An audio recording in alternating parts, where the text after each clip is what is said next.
nangyayari sa military na ngayon, posibleng anytime magkaroon na ng people power at matanggal na si Marcos. Huwag na niya silipin. Kung ako presidente, hindi siya ang i-appoint ko ng ombudsman. Kiko Barsaga, susugurin na ang mansyon ni Tambaloslos dyan sa Forbes. Patay kang kamuti ka. Hindi na po mapipigilan itong mga panawagan ni Kiko Barsaga na people power. At bukas na nga ho ang kanyang itinakdang araw, October 12. Susugod umano ang grupo ni Kiko Barsaga dyan sa mansyon ng mga buaya, anak ng baka. At Vice President Inday Sara Duterte, binanatan si Boyeng Remulla. At ang ayon sa kanya, huwag na umano niyang silipin itong salin ni Vice President Inday Sara, buksan na niya sa kanyang harapan. At dagdag pa ni Inday Sara, kung siya umano ang Pangulo ng Republika ng Pilipinas, ay hindi umano niya pipiliin si Boyeng bilang isang ombudsman. Nimal, ang dami-daming kaso Grabing pagtatraidor sa bayan, pinili talaga ni NGWM, nimal kang NGWM ka. At pag-usapan din po natin itong bagong labas na trust and rating survey sa mga public officials, kagaya ni Bongbong Marcos, Vice President Inday Sara, ng ano ba yung survey nito? I think ang nag-survey, teka lang dahil number 1 pa rin si Vice President Inday Sara Duterte, the most trusted na government official. Ito ay survey ng Publicos Asia Incorporated. Bago ang lahat, palike po muna, pa-share, pa-subscribe at pakipindot po ang inyong notification bell. Sa mga hindi pa po nakapag-subscribe, subscribe na. Dadami tayo dito sa Bisdak Pilipinas, sama-sama tayong babangon muli. At sa mga medyo maluwag ngayon sa kanilang buhay, siksik-liglig ang biyaya, 2 probinsya po ngayon ang nasalanta ng lindol, dilubyo, province of Cebu at Davao. Medyo malalakas po sa Davao kasi 2 kambal pala yung lindol, isang 7.5 at saka 6.8 or 6.9 na magnitude. At pag sobra-sobra po ang inyong biyaya, mag-donate po tayo. Meron po tayong pinagkakatiwalaang foundation, ang Isiminay Foundation. Handa po silang tumanggap ng inyong mga donasyon at paniguradong makakarating po yan talaga sa paroroonan at sa tamang benepisyaryo. Nandyan po yung kanilang mga numero, GCash number sa inyong screen. Ito mga kababayan ko, grabe na po talaga ang korupsyon sa ating bansa. Hindi na po alam ni Bongbong Marcos kung paano pagtakpan ang kanyang mabahong pangalan. Bantot Kusa talagang sumisingaw ang pagkakawatan ng pamilyang Marcos. At sobrang dami na ngahong problema sa bayan, dinagdagan pa niya. Ginawa pang ombudsman itong si Boyeng Remulla. Pag-usapan po muna natin itong banat ni Vice President Inday Sara Duterte kay Boyeng Remulla. At siyempre, isabay na rin po natin ang kanyang trust and approval rating na number 1 pa rin. Walang sinabi si Martin, magnanakaw si Martin. Isa pa, Marcos, magnanakaw si Marcos. Ito mga kababayan ko, pakinggan po natin ang banat ni Vice President Inday Sara Duterte. Narito po. Huwag na niya silipin. Huwag na niya silipin, Ilagay na niya sa harap niya at pag-aralan na niya ng maayos kung ano man yung gusto niyang gawin. Ipagpasa Diyos na lang natin siya at kanyang mga gagawin bilang ombudsman. ka ba na kung talaga siyang ombudsman sa kanyang pwesto ngayon? Kung ako ang presidente, hindi siya ang i-appoint ko na ombudsman. Aray ko, ang sakit yun, bunying. Silipin nyo, bulat-latin nyo, sabi ni Vice President Inday Sara. Tsaka ako, nalaki naman ang tiwala natin kay Inday Sara, hindi talaga yung kurakot. Kasi kung kurakot pa yan, nagpapayaman na ho sana yan. Noong naging mayor siya sa Davao City, putya, Davao City po, wala pong utang, zero balance. Oh my God. Tapos mabatuhin mo ng kurakot si Inday Sara. Buksan nyo lahat ng salin, hindi lang kay Vice President Inday Sara. Para magiging patas, kasi dapat ang ombudsman ay walang kinikilingan, walang pinoprotektahan. Non-political partisan dapat yan, independent dapat yan. Kasi ang tawag mo dyan, tanod, ikaw yung tanod bayan. Yan ang babantay sa mga kurakot na opisyal ng gobyerno. Lahatin na lang ho. Ikaw, Bunying, ilabas mo lang yung salin ng kapatid mo, si John Vic, salin lahat ng mga kalyado ni Ngiwiim, para lead by example ika nga. Tingnan natin kung sino po yung nagpapayaman, salin ni Sandro Marcos, Martin Romualdez, putang na, siguro magugulat kayo, no? Yung sinabi ni Mayor Basti, na magkano lang yung salin ni Romualdez noon. Milyon lang, ngayon billion up. Okay, ninam talaga. Paano pa kaya si Bongbong Marcos? Talagang sandamakmak ho na pangungurakot itong pamilya nila mula noon hanggang ngayon. Kaya ito, tama si Vice President Inday Sara, hindi naman talaga qualified si Boying Rimulya magiging ombudsman. Kaso nga lang, qualified si Boying Rimulya sa pagiging kaibigan ni Bongbong Marcos. Kasi lahat, si Boying yung kumana. Labang kay Pastor Quiboloy, labang kay former President Duterte, lahat-lahat ng mga kalyado ng mga Duterte, si Boying yung kumana. Kaya siyempre, itong si Bongbong Marcos, pinagkakatiwalaan si Boying. Yan ang maliwanag. Pero, hindi ho nakita ni Bongbong na dapat independent at hindi dapat non-political partisan. First time nga in the history na mayroong ombudsman, no? Sa Pilipinas ngayon na politician. At pambihira, hindi nanggagaling sa Supreme Court. Karamihan kasi mga retired justices yung mga nagiging ombudsman. Ngayon ito si Boying, politician, animal. Meron ding kaso Di ba ho? Pakinggan natin itong si isa sa mga nagkaso, si Attorney Toryon. Ayan. Attorney Toryon na kinasuhan niya si Boying, iwan ko. Bakit pinalusot po ito ng Judicial and Bar Council? Animal talaga. Pakinggan natin si Attorney Toryon. Meron pong nakabimbing disbarment case laban kay dating Justice Secretary Boying Remulla dahil sa pag-aresto at pagsuko ng gobyerno kay FPRRD sa ICC. Ngayong ombudsman na si Remulla, ano na kaya ang mangyayari sa kasong ito? Makakausap natin ang complainant na si Attorney Israelito Toryon. Attorney Toryon, magandang gabi po sa inyo at maraming salamat sa oras. Hi, magandang gabi po, ma'am. Good evening, everyone. Alright, yes, so first of all, nag-file nga ho kayo ng kaso laban kay Justice Secretary Boying Remulla then, na ngayon po ay ombudsman na. What will happen to that? Magiging moot ho ba yun? No. It will remain pending before the Supreme Court. And as you know, I was not the one who filed it. I was acting as the lawyer of the complainant who happened to be the family of the Duterte.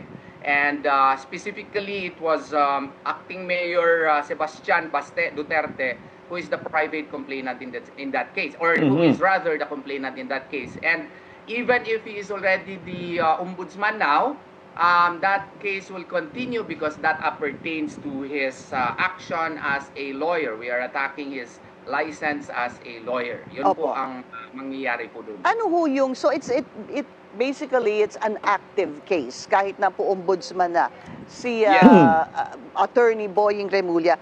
For the benefit of the people watching, sabihin po natin, i-disbar siya. Sabihin po pumanig ang Korte Suprema dito sa petisyon ni Baste Duterte. What happens? How does that affect his role as ombudsman? Well, if you will check Section 8 of Article 11 of the 1987 Constitution, one of the requirements is that he must be a member of the Philippine Bar and that he must have been in the practice of law for 10 years, no? So if he is no longer a lawyer, then that would disqualify him as an ombudsman. So if the Supreme Court would decide that his action would, or his actions rather in the past, I would not comment on the specifics of it because it is what you call this Subjudice. confidential in nature. Ay. But I'm just discussing the effects or consequence if he would be disbarred. Then he would no longer qualify as an ombudsman because it is a continuing requirement. But what we will actually do, subject to the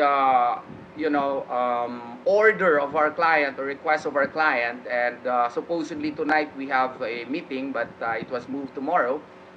We will still question his appointment as an ombudsman. There is a quarrel as to whether or not it is a petition for quo warranto or certiorari. We will decide that by tomorrow. Ayan. And we will definitely file that petition before the Supreme Court. Ano ho yung basihan ng posibleng quo warranto o certiorari laban dito sa pagtalaga? Quo warranto may not be the proper remedy to my mind. No? Of course, that is subject also to a discussion with my fellow lawyers who are handling the case. Because under Rule 66 of the Rules of Court, specifically Section 1 thereof, it mandates that it will be the Office of the Solicitor General who should file the same. Or if not, it would be under Section 5, the person who has a clear legal right of the position. But I don't expect anyone who was not appointed, which was included in the list, short list, there were 7.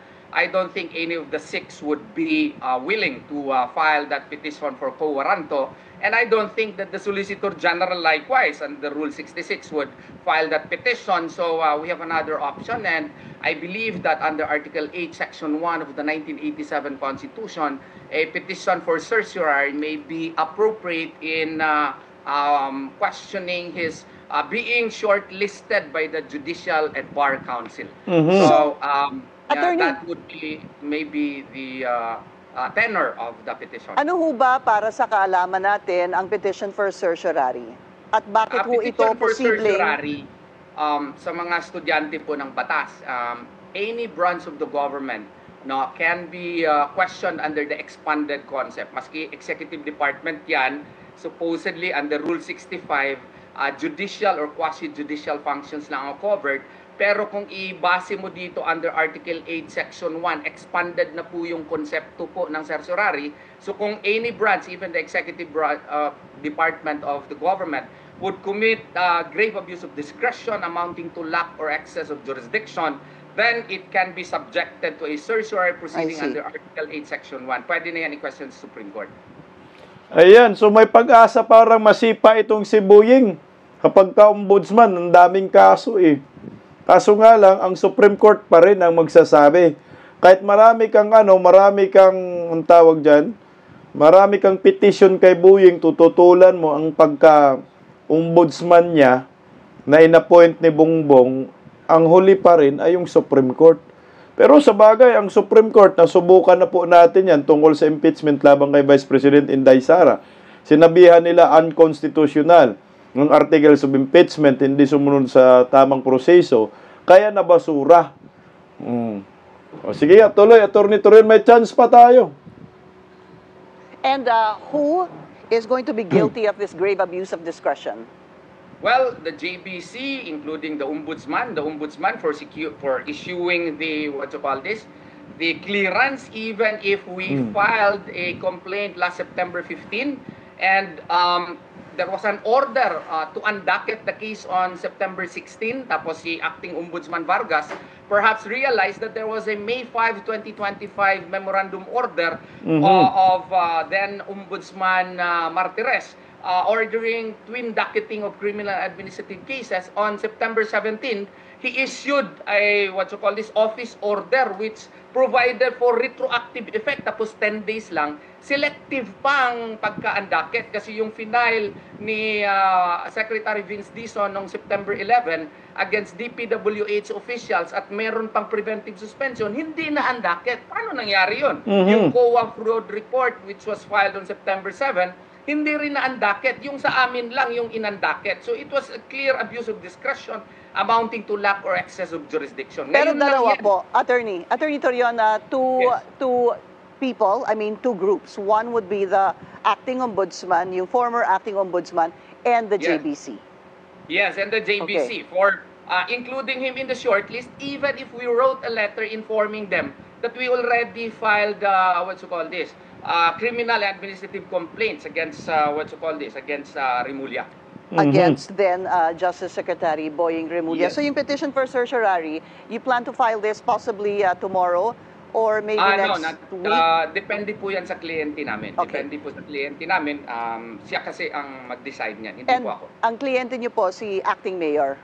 Acting Mayor Sebastian Basta- Duterte. All right. So it will be up to him. So to be clear, attorney, ito ho bang pag-file ng mga motion or kaso laban kay Ombudsman Boying Remulla, is it really to prevent him from being No. chosen as the No, ombudsman? consequence lang po yun. Offshoot lang po yun. Kasi yung pag-kidnap kay Tatay Digong, honestly, the next day noon may mga criminal cases na akong na-prepare, no? At saka admin case. Pero at that time, hindi pa po ready yung Duterte family to file criminal and admin cases, no? But one of them told me, just prepare and we'll just decide later on. So, nakahanging lang po yun. And then, lately, nag-decide na yung pamilya through Acting Mayor Sebastian Duterte na mag-file na. Kaya, final namin yung criminal and admin cases last September 15. And the option to file such criminal administrative cases as well as disbarment cases lies with the family because kidnapping cases has a long prescriptive period under Article 90 of the Revised Penal Code. How long Within is the the- 20-year period, pwede nila i-file yan. Sa kanila 20? kasi yun eh. 20, did you say 20-year period, prescriptive period? 20-year period kung grave offenses po yun. Attorney, any reaction by the family, on behalf of the family? Ika lang, dapat pala advance, no? Yung nangyayari ba, after siguro ng Senate hearing, nag-file na agad ng kaso si ang Duterte family kay Boying para di sa papaano makabinbin, hindi masama sa shortlist. Kaso nga lang, ang demonyo, magpakademonyo talaga at gagawa ng paraan para masama sa shortlist si Boying at ma-appoint bilang isang ombudsman. Tuloy nga. Dito po sa pagtalaga kay Boying Remulla as ombudsman. Well, makikita naman doon sa interview ata ni VP Sara, hindi sila masaya. Oo, hindi sila masaya. Yun lang. And sa mga nagtanong po sa media, kay Ombudsman Boying Remulla, ano yung mga kailangan niyang unahin at least na tingnan dito sa mga binbin na reklamo before the office of the Ombudsman? There were two that are being mentioned, sir. Care to react? One is the formally issue, and the other one is the confidential funds of Vice President Sara Duterte. Go ahead, Pero sir. ang pagkasabi nga ma'am, yung SALN daw niya ang titingnan kaagad nung first interview niya. Later na lang yung formally. Yung first interview niya, titingnan daw yung yung SALN daw ni VP Sara. Sa kadami-dami naman natin ang problema, yung fund control issue, no?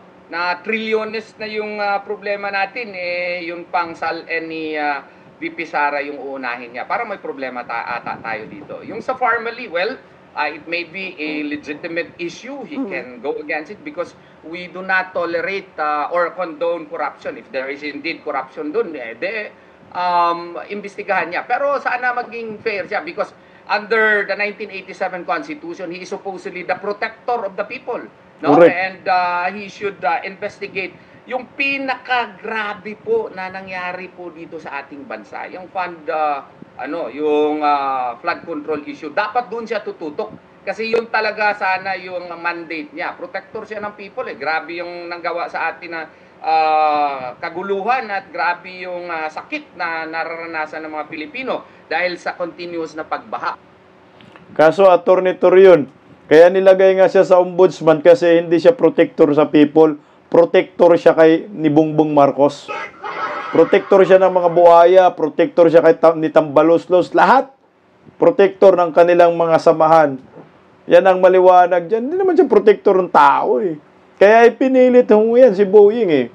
At para durugin ang mga Duterte, para siraan, Inday Sara, mantakin mo salin agad ni Inday Sara, samantalang problema, flood control. Grabe no, tuloy natin, Atty. Torion.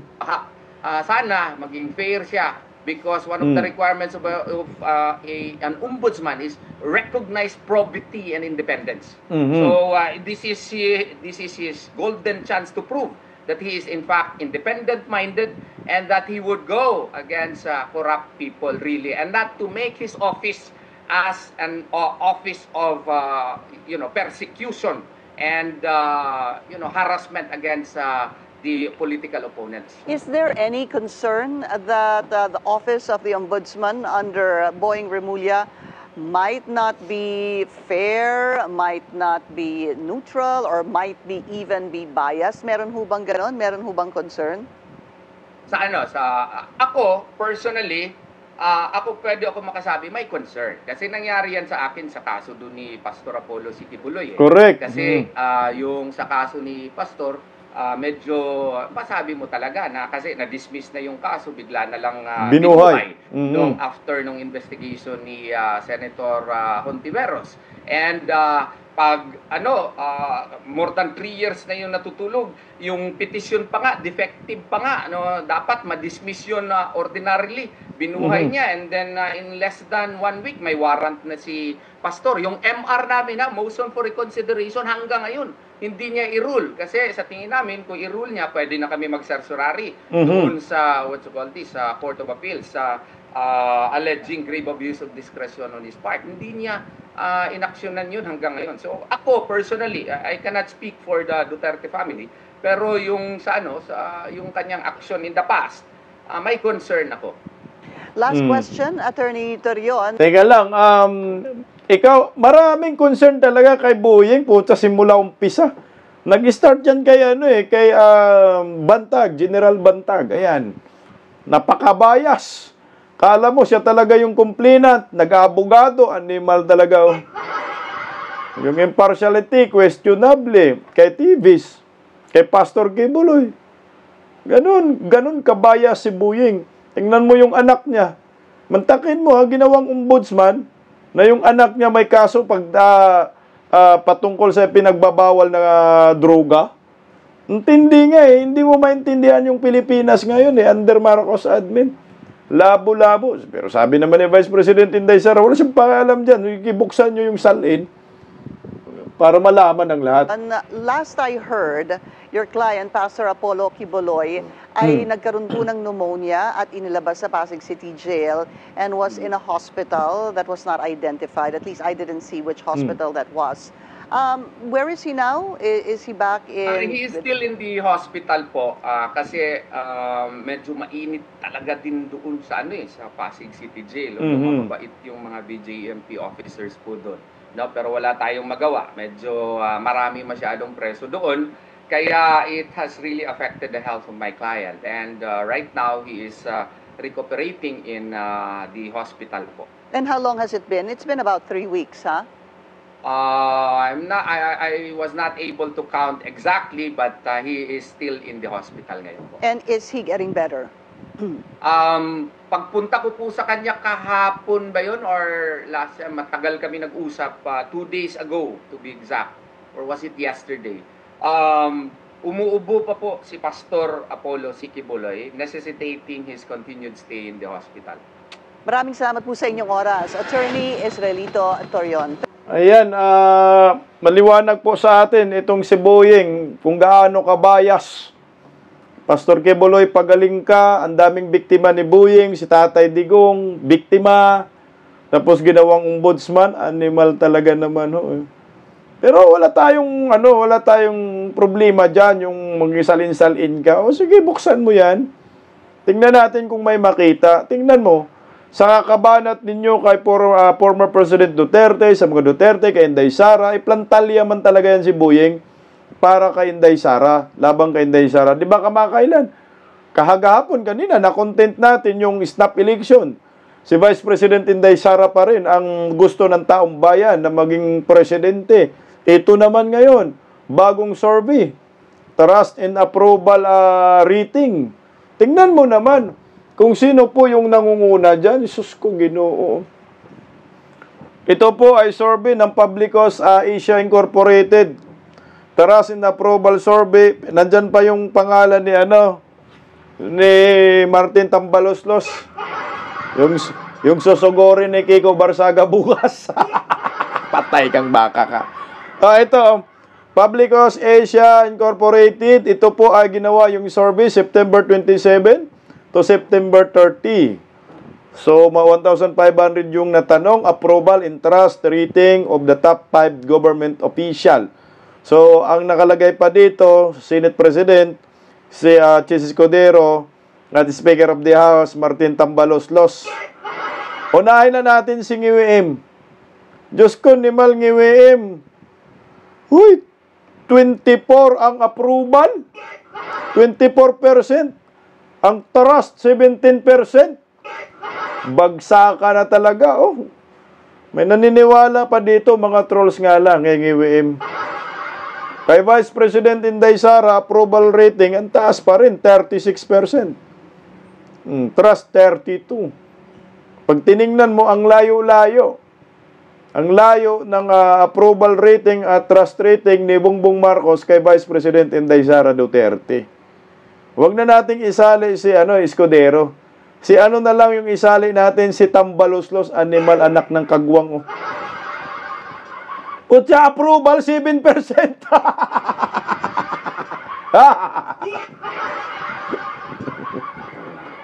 Animal, tao pa ba to? O demonyo?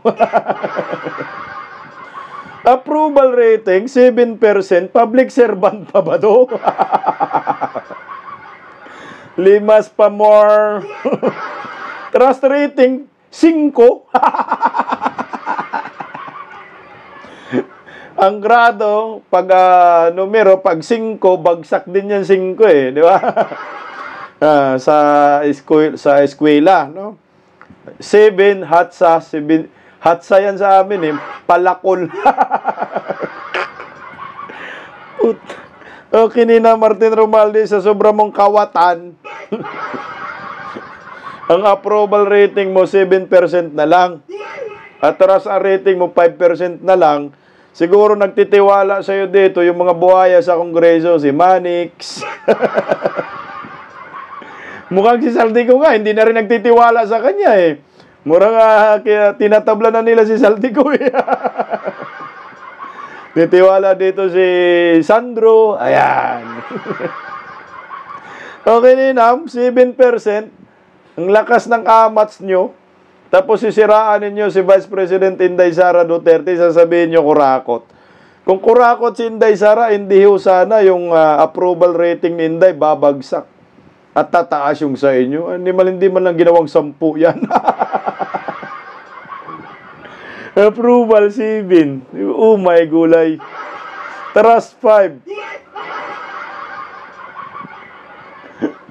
Ano ba itong impactong ito? Wala na talagang titiwala dyan. Tangina, nilimas yung kaba ng bayan, trilyon, sandamakmak na insertion. May sariling private jet. Putang ina, no? Dapat yung private jet niya, inano na yan, kinuha na yan ng gobyerno, kaso ang kukuha rin naman yan, si Palaka. Kukuha din si Ngiwim. Kaya ang solusyon talaga, para makuha yung kayamanan nila, Saldico, Bongbong Marcos, palitan talaga yung Pangulo natin eh. Yung Presidente ng Republika ng Pilipinas na walang kwenta. Pahirap sa bayan eh. Tingnan mo, lindol ngayon, kaliwat ka na, nasan siya, tulog pambuang. Pero si Vice President Inday Sara, ginagampanan niya talaga ang kanyang tungkulin. Mantakin mo binabawasan pa ng budget yan pero nakatulong ng todo. 2 lindol, bagyo, baha, nandun ang Office of the Vice President. Animal, mas malaki pa nga ang pondo ng PCO. Ang PCO, nasa 2 billion ang pondo, kaya Inday Sara, 700 million lang Utang inang namumumuaya Ayan yung buhayang Martin Romualdez, approval rating 7%, ang trust 5%.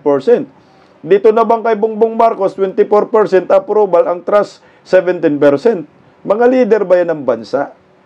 Hindi yan mga leader, mga kawatan yan dapat nga zero yan, mga hinayupak na yan Si Inday Sara dapat yan, 100% ang trust rating sa kanya.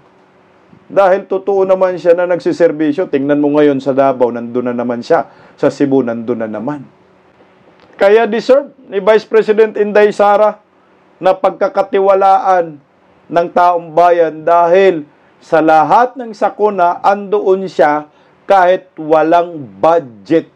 Ganong katindi. Paano pa kaya kung may budget si Vice President Inday Sara Duterte? Ano kaya ang mangyayari sa mga kanyang mga tulong di siksik liglig? Talagang malawak ang mararating at magsisilos na naman si palaka nito. Tingnan mo, plus muli natin, pas malaki-laki, Oh my gulay, Martin Romualdez, nasa dulo. Ang susugurin ni Kiko Barsaga, 7.5. Pag pinagsama, 75. Resign ka na sa pagka-kongresista, animal. Wala kang kwenta. Tingnan mo si Inday Sara, Ayan, Andyan yung ali. Pagkatapos sa Cebu, dumiretso sa Davao Oriental. Nag-iikot, para sa mga Pilipino na nasalanta. Kasi nga, kailangan talaga ng nanay at ng tatay ang Pilipinas sa mga sakuna sa panahong ito. Kaso ang problema, yung tatay nga, iwan ko, tulog pa yata. May hangover pa ba? O baka nga, hindi alam na may lindol Baka nga alam niyang lindol na, may lindol pa yata sa Cebu. Baka sa Cebu pa yung alam niya, may lindol Ang lindol po, natapos na nga sa bagyo. Tsaka may Isabela na naman kanina. Ang malakas ngayon, nasa Davao na ng IWM, baka tulog ka pa rin, hindi pumupunta si IWM sa Davao, Baka natatakot, baka mabato ng durian, ang sakit niyan. Yung duryang hilaw, aray ko. Kaya wag nang pumunta ng Davao. Tingnan mo si Vice President Inday Sara, Mahal talaga ng bayan, talagang most trusted public servant. Walang karte-arte, panoorin natin. Sige na, go! Yay, ganun na! Ayan, Sige, go! Yan si Inday. Grabe, Niyakap ng bata. Hello! Papakayag!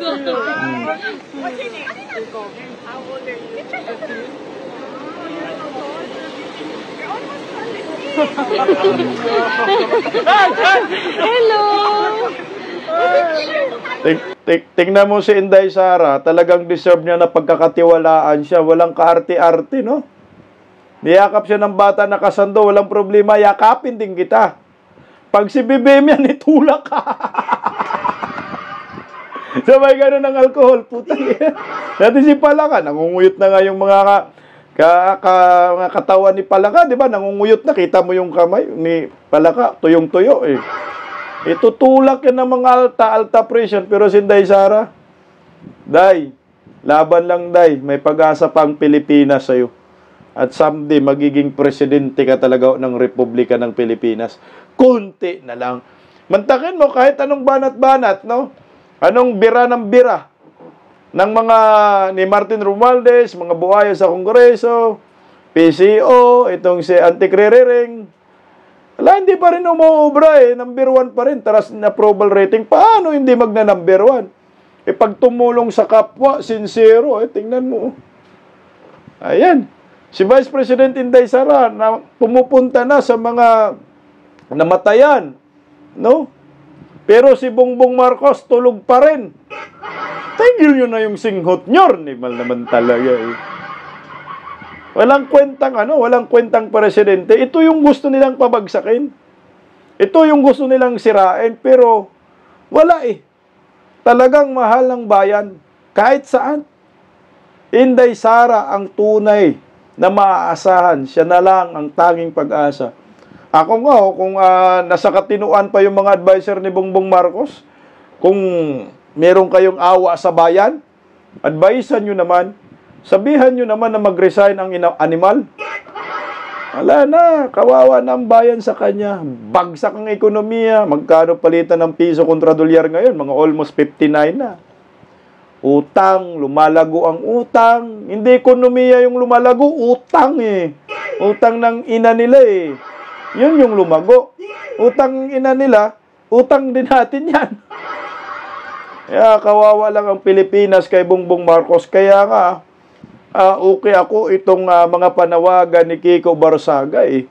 Kasi ito na ho talaga ang tanging paraan para maayos ang lahat at magbago ang takbo ng ating bayan at magkaroon ng panibagong pag-asa. Hindi ba ho tayo nalibadbaran sa kaliwat kanang korupsyon? Na sana nga ho, magtagumpay itong pakikibaka ni Kiko Barsaga dahil palaban din si Kiko eh. At sana may susuporta. At sana yung mga Catholic school, Catholic priest, hoy mga hunghang, umayos kayo sa buhay ninyo.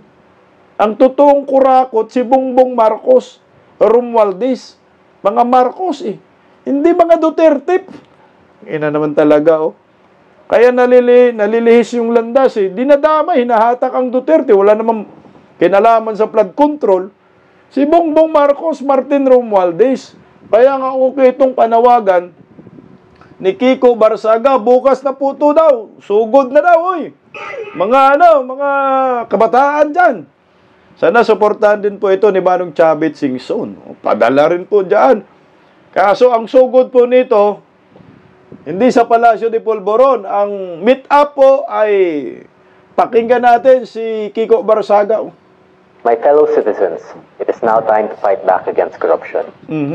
For too long have our cries for justice fallen on deaf ears.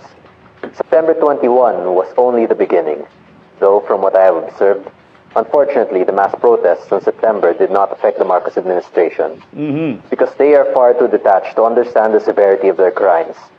And so, tomorrow, October 12, 2025, we will be protesting on the front doors of the greedy and corrupt. We will deliver the people's anger right at their doorstep. We will bring the frustrations of those who lost their homes to corruption to the homes of those who are corrupt. We will be protesting at Forbes Park. And before I end my speech, don't forget the essentials. Wear a hood to shield yourself from the weather, a mask to prevent the spread of diseases, and shades or glasses to protect your eyes from the dirt. Stay safe and God bless you all. Kita-kita daw ka bukas daw, people power na. Diyan sa Buendia Gate, Forbes Park, Makati.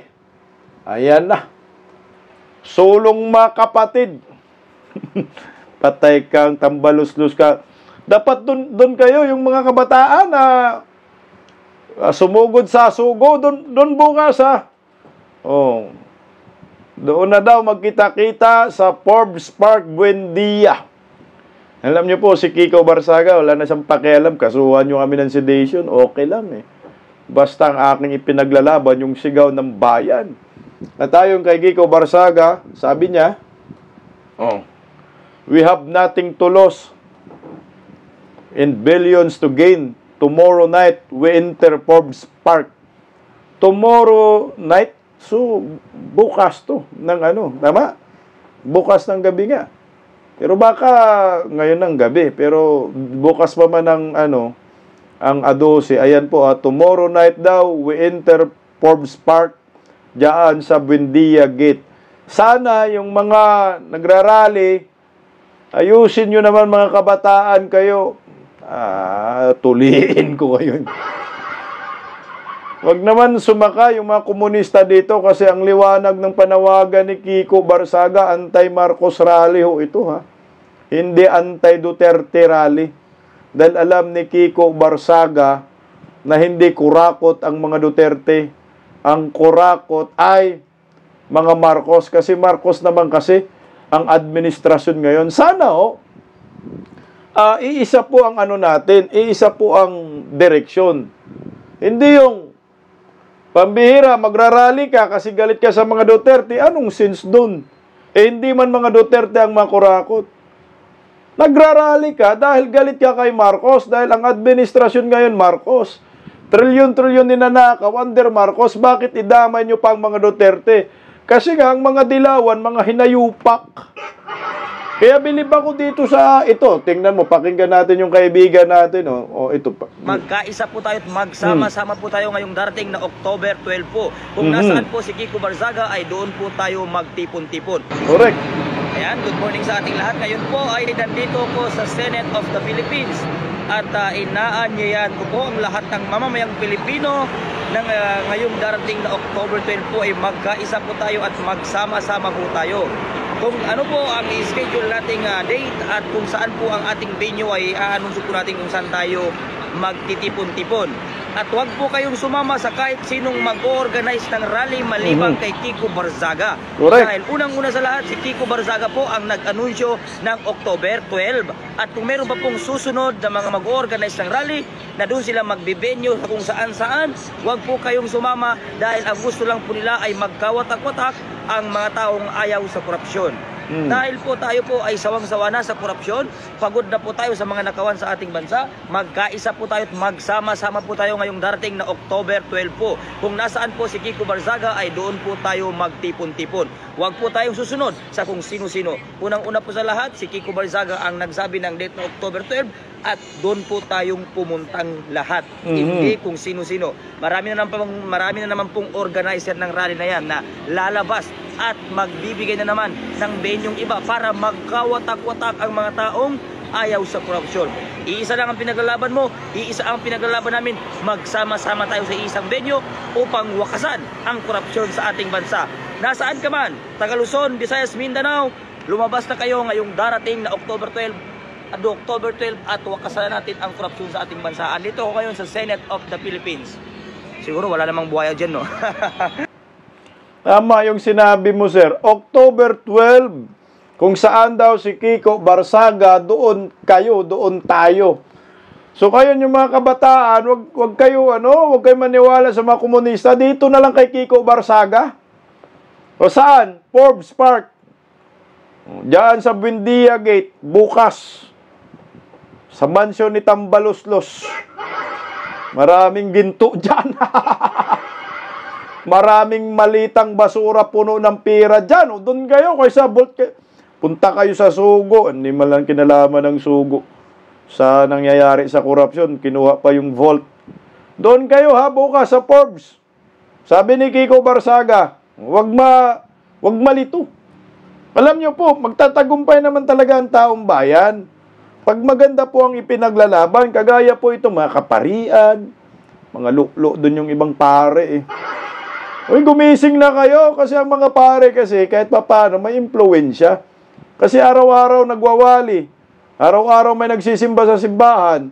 Yung anong sasabihin ng pare, maniniwala talaga yung mga nandyan eh. Lalo na yung saradong Katoliko ay, yes, Father. Ganun talaga yan. Rally tayo, yes, Father. Galit ka kay Duterte, yes, Father. Mas okay yung isang pare doon sa sa Cebu, Father Siano, mas okay pa yon. Talagang sana yun na lang ang magiging cardinal. Dahil totoo yung kanyang mga pinagsasabi kaysa yung ibang mga uplok na mga obispo, mga walang hiya kayo. Masyadong binubulag ng taong bayan, nakikinig sa mga komunista. Kagaya ho nito, sa Kalumpit, Bulacan, may nagrally din. Okay na sana ito, tingnan mo. Ay pare dyan eh. Ibalik sa taong bayan! Ang pera ng bayan! Ibalik sa taong bayan! Kalumpit, Bulacan yan.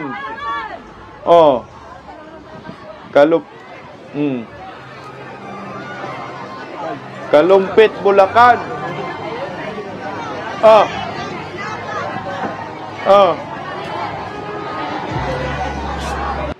Ayan, okay sana yung mga ganyan ba? Mga pare din nangunguna. No? Ang pera ng bayan, ibalik. Ang problema, may halong pangungumunista.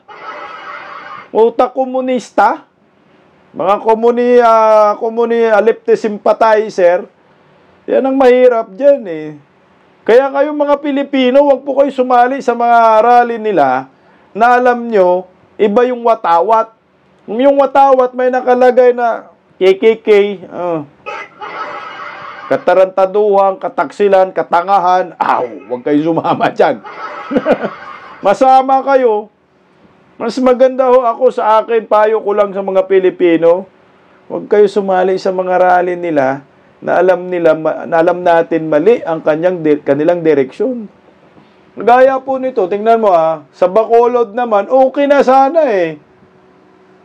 Magkaisa lang tayo dito mga kabisdak. May mangyayaring maganda sa ipinaglalaban, may leader na, nandiyan na si Kiko eh. Huwag na lumabas yung maglider-lideran eh. Tingnan mo. Simbahan naman yan.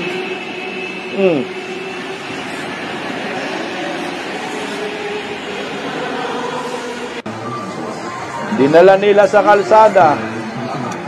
Ayan, nakaputi. Bacolod. Mga pare.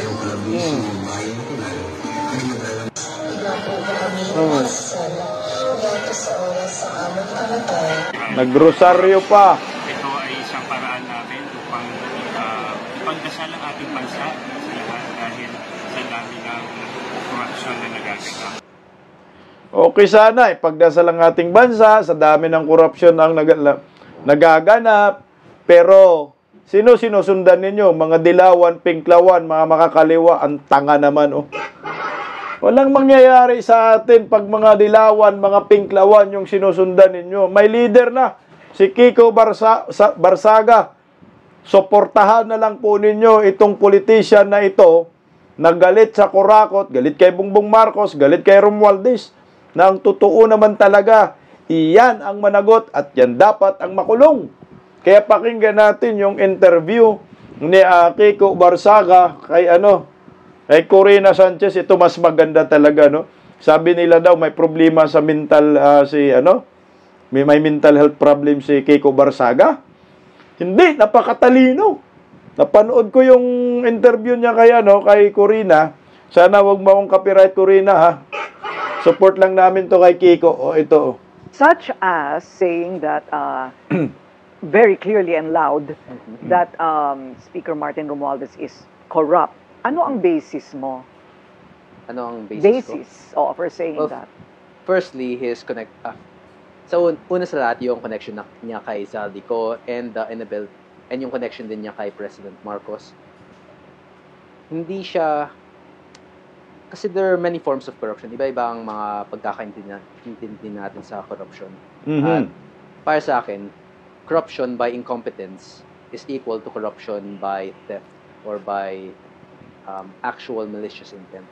So kung corrupt siya dahil nagnakaw siya ng pera, hindi corrupt siya doon. Pero kung corrupt siya dahil hinayaan lang niya tayo manakawan ng pera, dang billion, that's also a form of corruption. Kasi siya yung nasa posisyon na yun, tapos hindi niya pinigilan yung mga congressman na nagnakaw ng 100 billion. Either way, dapat siyang makulong dahil doon. So kumbaga parang, but you're aware that everything, lahat ng mga akusasyon laban kay Senate President, dating Senate President, dating Speaker of the House, will have to be proven in court. Yes. At hindi lang dahil pinangalanan sila ng mga contractors? Pero ang naging problema kasi doon, at nakakita ko din with the Filipino peoples, wala na silang tiwala sa justice system natin. Especially ngayon, ang dami nang gustong pumunta sa Forbes Park o sa Malacanang at kayahin yung nangyayari sa Nepal. The people are angry at wala na sila talagang tiwala na makukulong or mapapanagot yung mga corrupt officials na involved sa DPWH flood control anomalies. Bakit pati si President Stop muna tayo dun. Tama dito si Kiko Barsaga kasi nga, yung justice system natin bulok. Pagkalaban ka, ikaw ang makulong. No? Pagkalaban ka ni Marcos, pagkakampi ka, ligtas ka, promote ka pa. Tingnan mo si Boying. Tingnan mo si Saldico, 4 months na po. Yung investigasyon, nakulong ba? Hindi. Nasaan? Nasa Spain, Singapore, Dubai. Pabalik-balik lang, namamasyal ang buwang. Ni Warren Tubares, hindi man nilabasan kasi walang kaso. Si Martin Romualdez, malaya pa rin. O, anong klaseng justice system? Kaya tama yung sinabi mo, Kiko, na ang mga Pilipino galit na parang gusto nang tumulad sa Indonesia at Nepal. O, sabi nyo, may mental problem, ang talino eh. Tuloy. Official son, Congressman Sandro Marcos. Actually, kilala ko si Sandro Marcos. Imposibleng walang alam yan and susunod niya na i-investigan. Patay ka, Charissa! Imposibleng walang alam yan, isusunod na yan na imbestigahan natin. Patay ka, Charis! Di ba? Nanood pa ng F1 Racing to, nagwalwalo pa. Kapal ng muka, banat, Kiko. Ganun ba? Ikaw ba mismo nag-iimbestiga ka? May legal team ako, tapos may mga ibang congressman din akong part ng reformist bloc namin na nagko-contribute din ng mga alam nila. Tapos yung mga iba din, mga dating supporters ni Marcos na gusto nang lumaban sa kanila, nakita na palubog na yung Marcos administration. Kasi, well, to be perfectly honest, nakita mo naman yung nangyayari sa military na ngayon. Posibleng anytime magkaroon na ng people power at matanggal na si Marcos. Palubog na ang Marcos admin at anytime magkaroon na ng people power at matanggal ka ng patay kang bata ka. Kaya, hindi nila pinapansin si di ba? Si Kiko Barsaga, wag nyo na lang pansinin. Okay. May problema yan si Kiko sa pag-iisip, wag nyo nang pansinin yan. Nang magulantang kayo, sinipa na kayo ng taong bayan. Di ba sabi, hindi na nila papansinin, dinididma nga eh. Natuloy Are you for a revolutionary government? Anything that can bring justice to the people, I'm for that. Kasi pag malaman natin na it's very likely na protector talaga si Marcos kay Romualdez, kay Sandro Marcos. So if President Marcos cannot do his job properly, then yes, I'm definitely for removal of his position. Okay, but do you give him credit? Tatanggalin talaga ni Kiko Barsaga itong singiwem. Puta, alam, bilib ako sa batang ito, no? Bata, pero matapang, hindi natatakot kay Bongbong Marcos. Consistent ang paninindigan, panawagan, people power. Gusto niyang tanggalin si Bongbong Marcos. Tama naman kasi. Paano man masolusyonan ang korupsyon sa ating bansa kung yung nakaupo, tinutolerate at sangkot din at tabla rin mukha palang kawatan na. Tama yun, Kiko. Tuloy For starting it all. You had a comment about that earlier. Yes, he did not start it all. At that point, alam na ng mga tao na may mga problema sa flood control anomalies. Alam na nila na maraming magnanakaw sa DPWH. Sinabi lang niya yun para siya yung mabigyan ng credit. But like, as I have said and as the people have said, hindi siya yung, wala talaga siyang ginagawa doon. He's not doing anything. It's been months. Tapos wala pang nakukulong. Wala pang yung investigation tuwing may magsabi ng Martin Romualdez. Yung may investigahan nila, na si Martin Romualdez. Kaya, wala talagang tiwala yung mga tao sa administrasyon ni President Marcos. At alam nilang hindi makukulong si Martin Romualdez habang si Marcos ang presidente. So, ang galing mo, Kiko. Tumpak na tumpak. Walang makukulong na Martin Romualdez, walang makukulong na Saldico, walang makukulong na kawatan hanggat si Bongbong Marcos ang presidente. Paano makulong? Kailangan si Bongbong mag-resign or tanggalin sa pwesto sa pamamagitan ng people power na ayon kay Kiko Barsaga. Patay ka dihat. Tuloy So itong ganitong mga pronouncements mo, yan siguro yung basis why they think it is enough to construe inciting to sedition. Yes. Because ganun ba yun? Oo. But I'm not inciting. I speak for the people's sentiments. Ito ang nakita ko na sinasabi ng mga ordinaryong tao, ng mga mamamiyang wala nang tiwala sa gobyerno ngayon. And if that is inciting to sedition, then I will willingly go to jail for that and be imprisoned. Kasi yun talaga ang nakikita ng mga tao. And kung lahat na magsasabi nun ay inciting to sedition, edi mauubos na tayo sa Pilipinas. Correct. We'll run out of citizens if we were to say that because everyone is saying the exact same thing.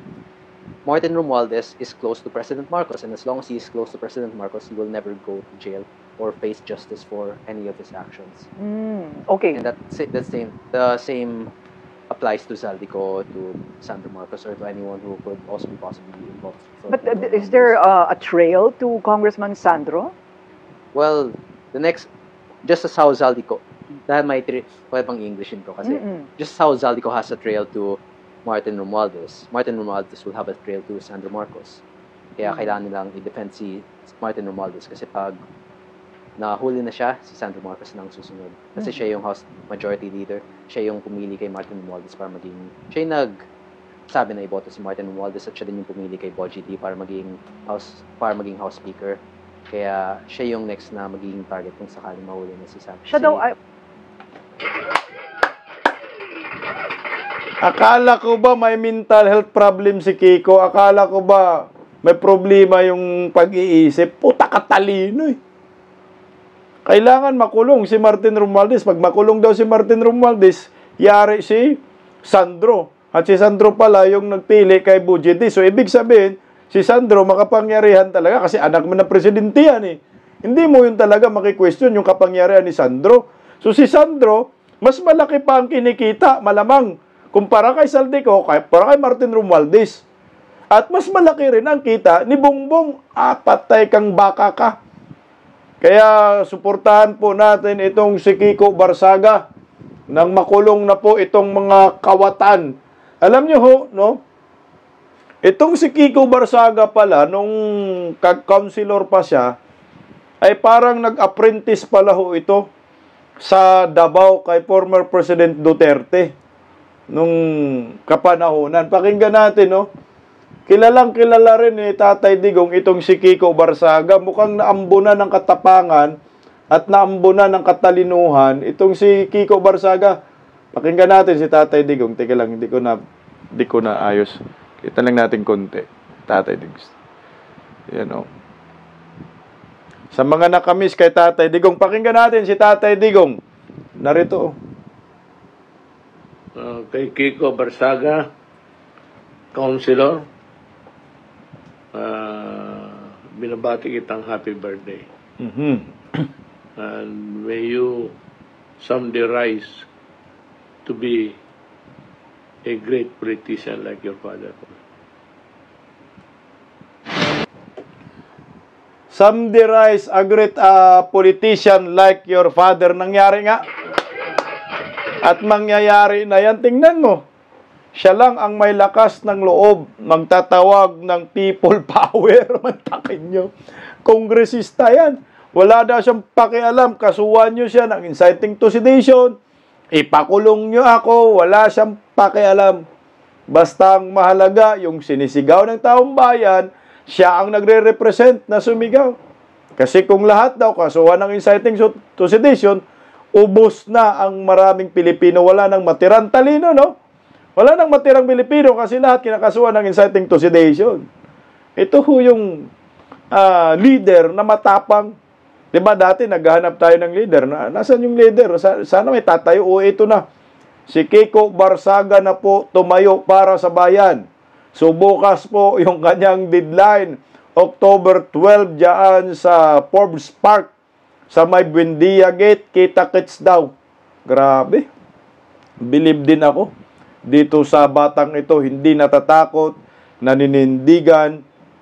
No, kung siguro buhay yung tatay mo, Kiko Barsaga, malamang proud sa'yo. No? Dahil nanindigan ka, hindi ka natatakot, wala kang pakialam kung ano ang mangyayari sa'yo. Harap-harapan mo sinusungag si Bongbong Marcos, sinusungag pati si Boying Remulla, Martin Romualdez, Zaldico, at ito pala, bagong pasabog si Sandro Marcos. Nako, sunod daw. Ibig sabihin, pag ito, mawala si Bongbong Marcos sa kanyang posisyon bilang isang Pangulo, lahat sila makukulong. At dapat wag ito patawarin ni Vice President Inday Sara Duterte. At ang taong bayan maghusga sa pamilyang ito, mabulok sa bulangguan. Tanong ko lang dito kay Boying Remulla sa Ombudsman. Dadaan pa ba ito ng Commission on Appointee? Ako po ay nagtatanong kasi kung dadaan, huwag niyong ipasa pero malamang hindi na eh. Diretso na kasi pinili na ng Judicial and Bar Council, animal talaga tong mga miyembro dyan, mga bayaran. Magkano kaya yung napira nila dito para maging ombudsman si Boying Remulla? Good luck na lang sa mga attend bukas dito sa panawagan ni Kiko Barsaga dyan sa Forbes Park, Buendia Gate. Maging ligtas at sana walang karahasan at sana makakita kayo ng basura na nakalagay sa malita sa mansyon ni Martin Romualdez. Mabuhay po tayong mga Pilipino. Kaya pa, laban lang. Magandang gabi. Bisdak Pilipinas.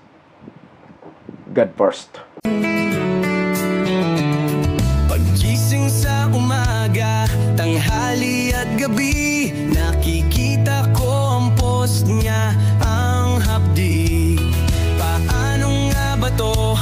Di ako makatanggi. Watch ko na lang at isipin ng mabuti. Bisdak Pilipinas. Bisdak, tinig ng katotohanan. Sa bawat vlog may laban sa kasinungalingan. Mulat ang mata, gising ang masa. Bisdak Pilipinas, para sa bayan, gumigising sa diwa. Sa likod ng kamera, tapang ang dala, walang sinasanto kung mali ang gawa. Hinay-hinay, pero palaban. Boses ng tao sa digital na labanan. Bisdak, tinig ng katotohanan. Sa bawat vlog may laban sa kasinungalingan. Mulat ang mata, gising ang masa. Bisdak Pilipinas, para sa bayan, gumigising sa diwa.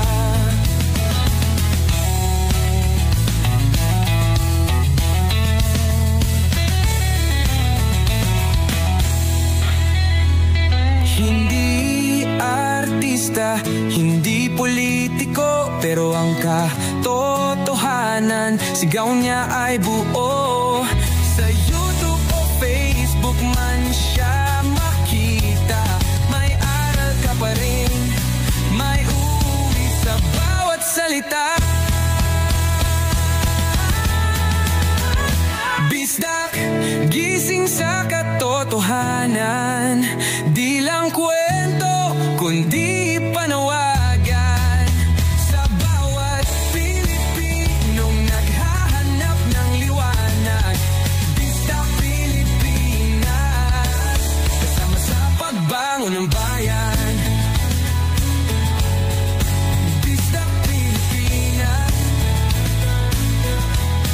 boses ng masa, gising ang diwa. Sa vlog mo, may pag-asa.